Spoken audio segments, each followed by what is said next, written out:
now, here he is, the one, the only... Sounds like a dog food. Oh, that's me, huh? Well, here I am again with $2,500 for one of our couples. And if any of them say the secret word, the duck will fly down and pay him $100. And the word tonight is clock. Okay, Duck. Well, Groucho, Mrs. Wanda Klumper and Mr. Roger Sharkey are waiting to talk to you. So, folks, would you come in, please, and meet Groucho Marx. Say the secret word and divide $100. It's a common word, something you find around the house. Mrs. Wanda Klumpner, is that right? That's right. I'll start with you. Where's your hometown, Wanda? My hometown is in Sommerfeld, Niederlause. It's about 5 hours from Berlin, Germany. Wow.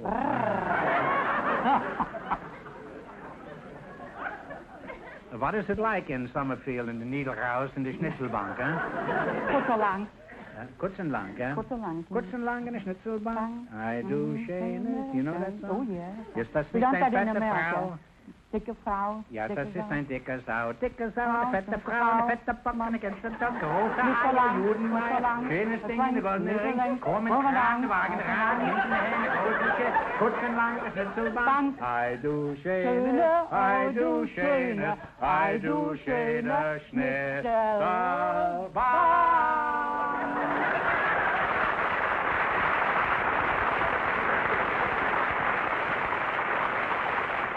Mr. Sharkey, that's you, huh? Yes, sir. What is your first name again? Roger. Where are you from, Rog? I was born in County Roscommon, Ireland. Sure, and you were born in Ireland. I was. In Roscommon, eh? Yes, sir. What sort of work did you do in Ireland? I was farming. You were farming? Mm-hmm. Oh, I didn't know they did much farming over Well, we raised cattle there. That's Cattle? Mm-hmm. in Ireland? And I was kind of a cowboy when I was young. Oh, cowboy. Mhm. Sort of an Irish Roy Rogers, huh? Well, you're Did you- in that order. Did you play a guitar? No. You certainly can't sit on a horse and play a harp. Well, no, that's right. I have violins over there. You ride a horse and play a violin, huh? Well, not so good. Did you ever meet Rubinoff, the violinist, while over there? No, I never did. I don't think he was ever there. No, I don't think so. I don't think so. How did you meet Mrs. Sharkey, Roger? I haven't met her yet, sir. You haven't met her yet? Not yet. You mean you're a single man? Mm-hmm. Well, how do you explain this? Is it just the look of the Irish? Well, I tell you, people sometimes come from the Irish Free State, you see, and you've got a certain amount of liberty there, see. You keep making jokes like that, and England will let the other half of Ireland go, huh? Well, they don't one half of it yet. They don't? No, they just one small portion of it now. What sort of work does your husband do? Oh, no, I mean you. What sort of work does your husband do? You're married, I presume. I am. And what sort of work does your husband do? He's a pastry baker. Pastry? We have a little pastry shop on 1739 Northwestern Avenue in Hollywood. Oh. And if you ever be in that neighborhood, Groucho, I'd love to have you come and I'll serve you a good cup of coffee. Delicious you- apple strudel. Throw apple strudel? Mm-hmm. Are you a good strudel manufacturer? Well, I'll let my husband do the cooking and the baking. How good a baker is your husband, just in case I might get carried away and order some of his pastry? Pappchen is the best pastry baker in the whole country. Was haben Sie gesagt? Ich habe gesagt, Pappchen is the best pastry baker in the country. That's his name, Papishan? His name is Rudolph. Oh. Is he the red-nosed Papishan? That's right. Well, I'd like to go on talking to you two, but the time has come to play You Bet Your Life. You selected geography. And remember, the more the question is worth, the harder it is. Now, what do you want to start with? You know, the easy questions are 10, 20, 30, 40, and then they get more difficult as you progress. Shall we start with 100? 100. $100, all right. In what range of mountains do you find Mount Blanc and the Jungfrau? In Switzerland. In what range of mountains? Oh. What is the mountains called? Alps. The Alps is right, yes. Yes, you're off to a good start. You have $200.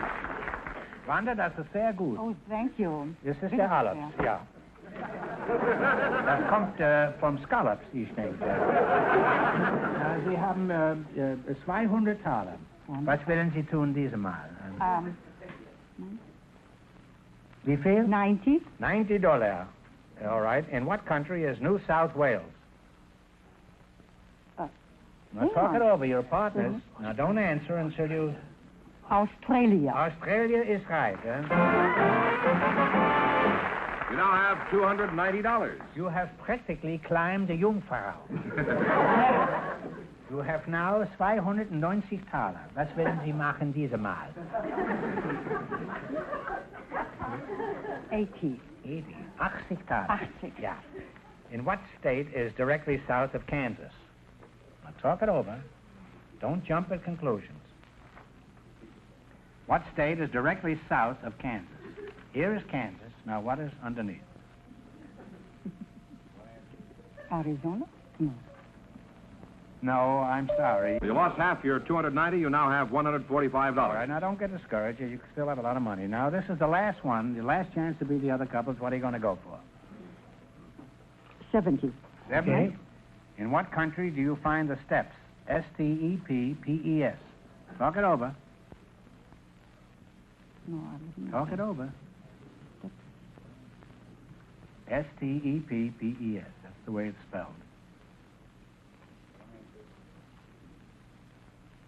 Well, take a guess if you don't know. Austria? No. No. It is Russia. You wind up with $72.50. Wonderful.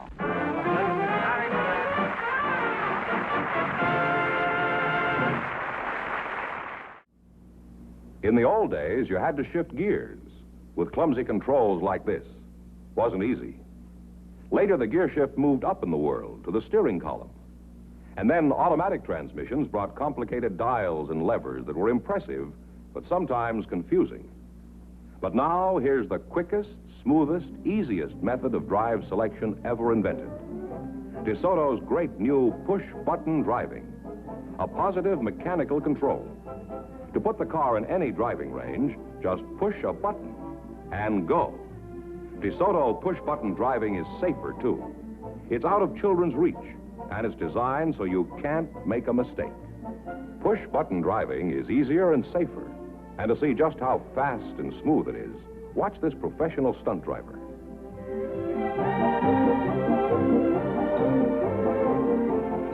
Now, push-button driving is such an obvious improvement.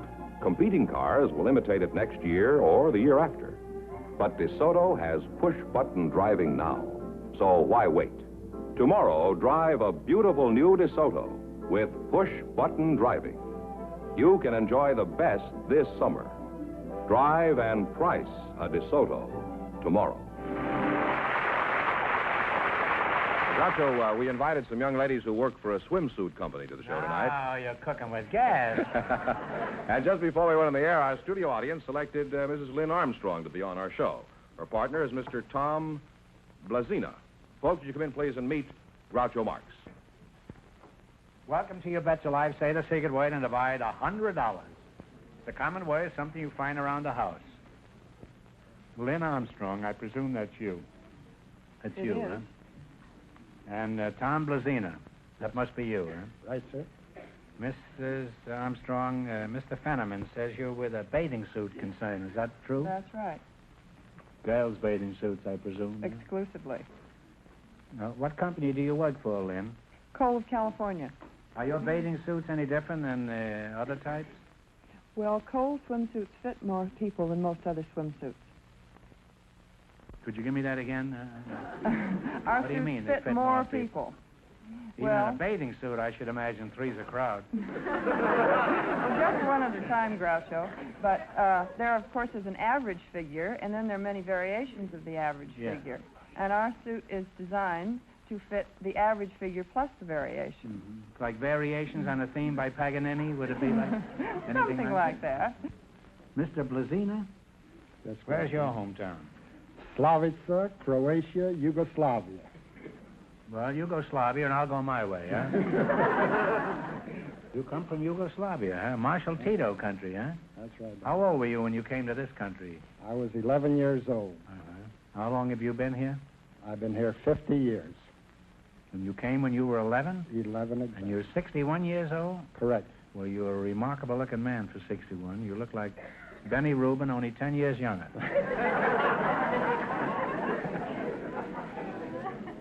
What sort of work do you do, Tom? That's a kind of an odd name for a Yugoslavian, isn't it? I'm a retired foreman. I don't work. You don't work, huh? You don't work at all? No, I don't. You mean you've got a television show, too?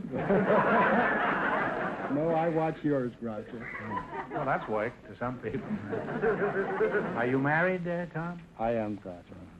Well, has anything exciting ever happened to you since you left Yugoslavia? Well, Groucho, one of the greatest thrills of my life happened to me when we had an outbreak with Villa and General Pershing went down to Mexico to chase him. And we, of the National Guard units like Wisconsin, Illinois, and them, were sent up into one division on the Mexican border. And a young lieutenant just graduated a year previous to that by name of Eisenhower.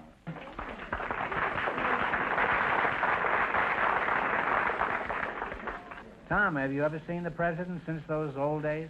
One of the greatest thrills of my life, Groucho, I prayed that when I was on the border that I'd have a boy like him. And when the cadets graduated in 1946, I watched the parade. I placed myself along the walk with thousands of people around. And as he was coming through, escorted by Maxwell Taylor, the superintendent of the academy at the time, he came up within about 15 feet from me. And when he did, I clicked through, braced up. I hollered out, "General Eisenhower, Sergeant Blazina, Fighting Irish, 7th Illinois, reporting, sir." Of course, I held a salute. My hand shakes now, Groucho. What did he do? Have you caught, Marshal? Well, it could have been all of that if he hadn't been a human being.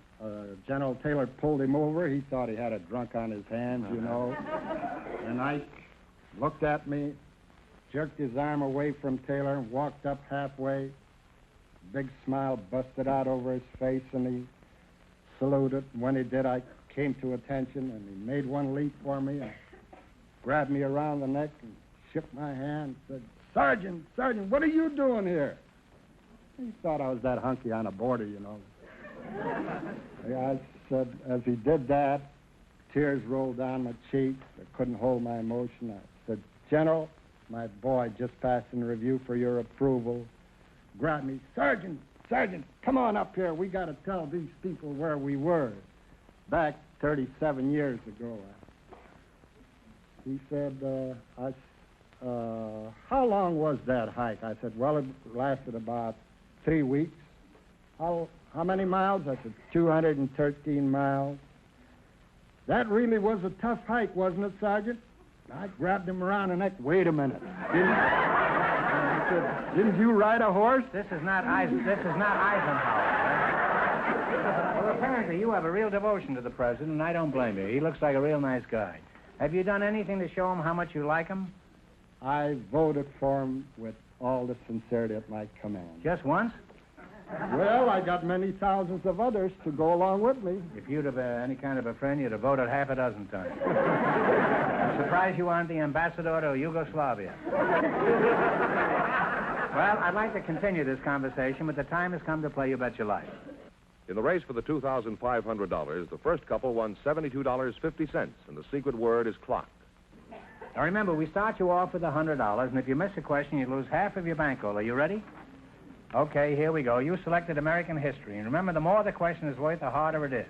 What do you want to start with? 10, 20, 50, all the way up to 100? 70. 70. Is that all right with you? One answer between you now. Okay. All right. The people of what country presented the Statue of Liberty to the United States? France. France is right. You have $170. All right, now what? 80. $80. At what place in West Virginia did John Brown's historic raid take place? Talk it over. That Hampton Ferry or Harper's Ferry, something like that. Hampton. Harper's Ferry? Harper's Ferry is right, huh? You now have $250. Did you say you were in the Civil War or the Mexican War? Well, if we had more time, I'd sing you a song. But Well, luckily our time is short. Now we have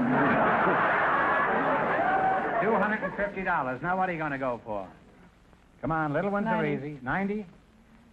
When the Second Continental Congress established the United States Post Office in 1775, who did they pick to be the first Postmaster General?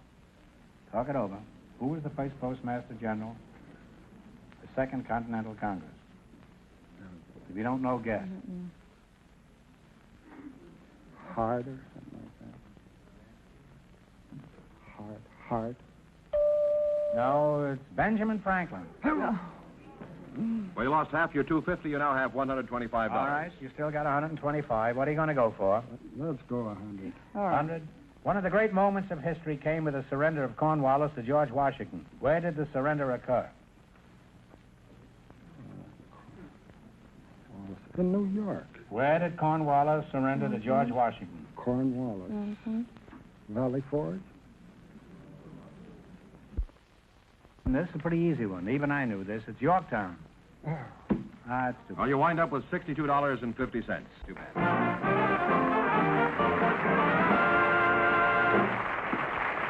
This is the California desert. A real desert of deep, loose sand, treacherous, soft shoulders, blistering heat. And this is a lovely 1954 DeSoto automatic on the desert road. Now watch. We're driving this DeSoto automatic out into the sand. In an ordinary car, it would be almost impossible to move or steer in this type of sand. Watch this, though.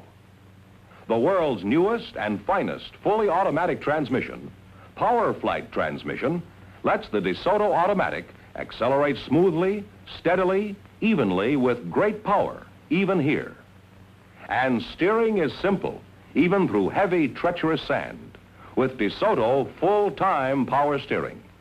The power steering that works for you all the time, makes turning the steering wheel as easy as dialing a phone. There are hundreds of reasons why this lovely 1954 DeSoto deserves the name automatic. Reasons you should discover for yourself. Go to your DeSoto Plymouth dealer soon. See and drive the beautiful, stylish, distinctive 1954 DeSoto automatic. It's available in two full series, the mighty 170 horsepower Fire Dome 8 and the brilliant Power Master 6. Convince yourself that this year, DeSoto puts you ahead. We have a housewife for you now, Groucho. I read about her in the paper and called her up and asked her to be on our show. She's Mrs. Corinne Clark.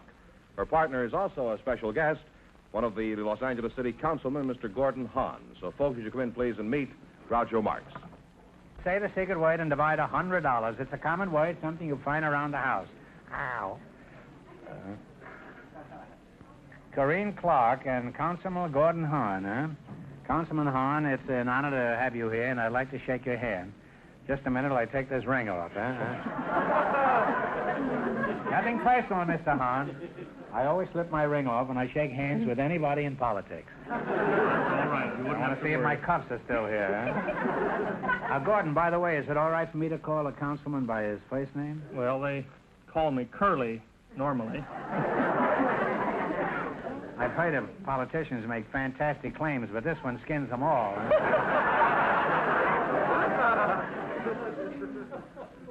Corinne Clark, huh? Is that the way you pronounce it, Corinne? No, Groucho, it's Corinne. Corinne, huh? Are you a housewife, Corinne? Yes, Groucho.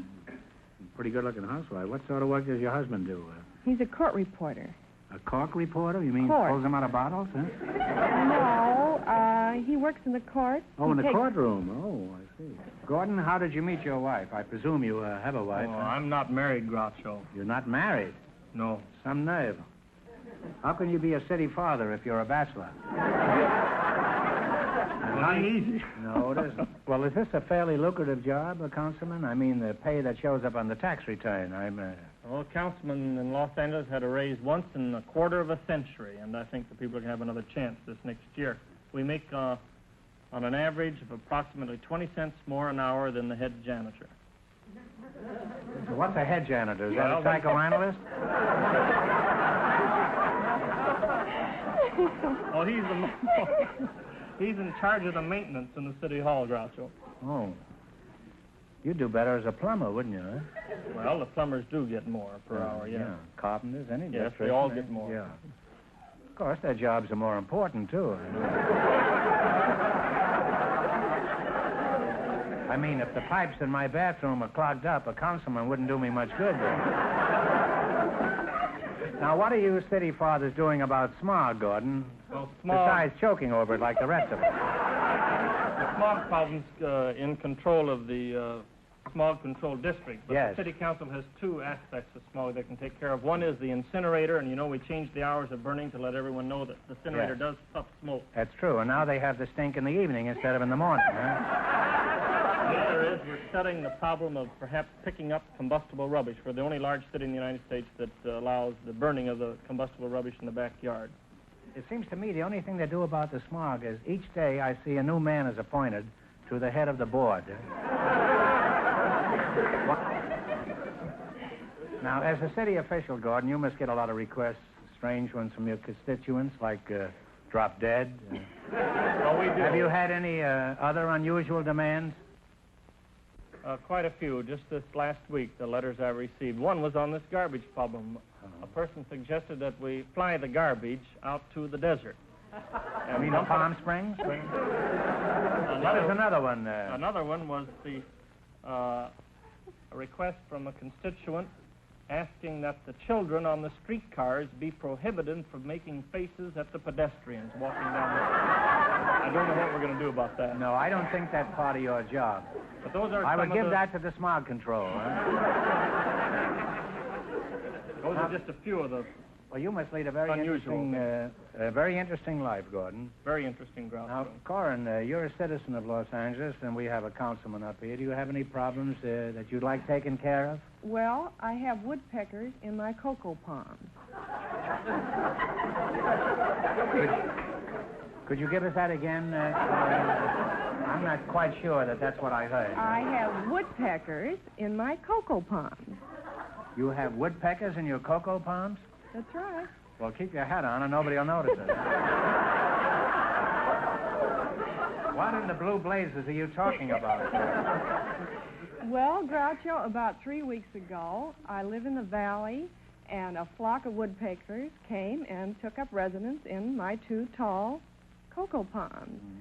They have since made my life miserable. They pound, and they squawk, and they start early in the morning. They disturb our sleep, our rest, our How do you peace know it and is in the quiet. Western Union Telegraph office? Well, they sound more like riveters than a linotype. Well, you had a knotty problem there, Corinne. I'm sure the councilman and I can put our heads together and come up with some solution. Oh, I hope so. Gordon, what do you think we should do? And don't say raise taxes. Well, generally when a new problem comes to the council, this is a strange one. We generally refer it to a committee for a 2-week study. Yeah. And I don't know just about this one, what we could do about it. I have ideas on it. But, I don't think it's important what you do, as long as you form a committee. That's the main thing. Well, we'll do that. Well, now that we promised to do something about Mrs. Clark's woodpeckers, let's play You Bet Your Life. In the race for the $2,500, the first couple still leads with $72.50. You selected a general information quiz, and remember, the more the question is worth, the harder it is. Now, the little questions, you know, are easy, and the big money are the tough ones. Well, let's try $90 the All first right. time. All right, what Greek philosopher is associated with a lamp and a search for an honest man? The lantern, and I'm looking for a lantern. Oh, yeah. Socrates. No, it's Diogenes. Diogenes, you know, it's on the front page of the Mirror with the lamp one year and the fog and Diogenes in the head. I'm sorry. Well, that's a shame, man. Well, you lost half the 100. You now have $50. Don't get discouraged. That was not too easy. Now, what are you going to try? It's up to you. What do you 80? think? $80. Try the 80? 80. What do you call 1/10 of a cent? A mil?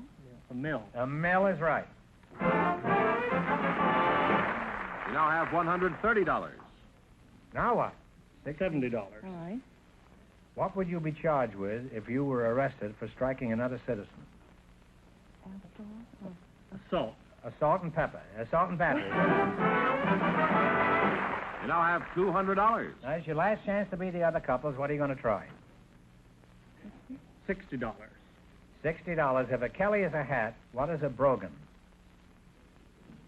It's a shoe. That is right. A shoe. Brogan? You wind up with $260. Whether you want a dependable car for that son in college, a second car for your wife's shopping trips, or a late model low mileage family car, your DeSoto Plymouth dealer can serve you. He has used cars for every purse and purpose. So if you're in the market for a good used car at a really fair price, you'll be wise to hurry to your nearby DeSoto Plymouth dealer. And when you're there, look for the used cars bearing this TV sticker. TV stands for top value. Remember, your DeSoto Plymouth dealer is the only place in town where you can get top value used cars. All right, here we go for $2,500. I'll give you 15 seconds to decide on a single answer between you. Think carefully and please don't open the audience. The orchestra is going to play one of the best-known tunes in the world of music. For $2,500, I want you to tell me who wrote it. And away we go.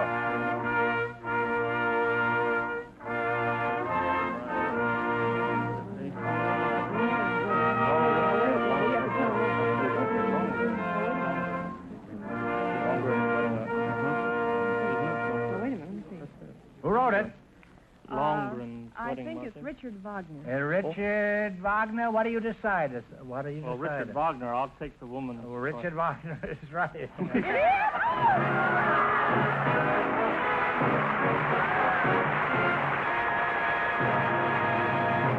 Right here, huh? Well, believe a woman, I guess. That's right. Well, you sneaked through under the wire that time. If you weren't so bald, we would never have given it to you, huh? I should have had that Diogenes, though. That bothers me. Yes. You win $2,500 plus how much in the quiz, George? $260 in the quiz. What are you going to do with all that swag? Move back to Sacramento? Well, no, I have an aunt, 80 years of age, who hasn't had a trip since she was in World War I as a Red Cross nurse. Well, send her to Sacramento. Well, I'm going to try to get her a trip to Honolulu. She's always wanted to take it. Well, that's a very, very nice thing to do, Gordon. And if she comes back wearing a grass skirt, I'll know who to blame her.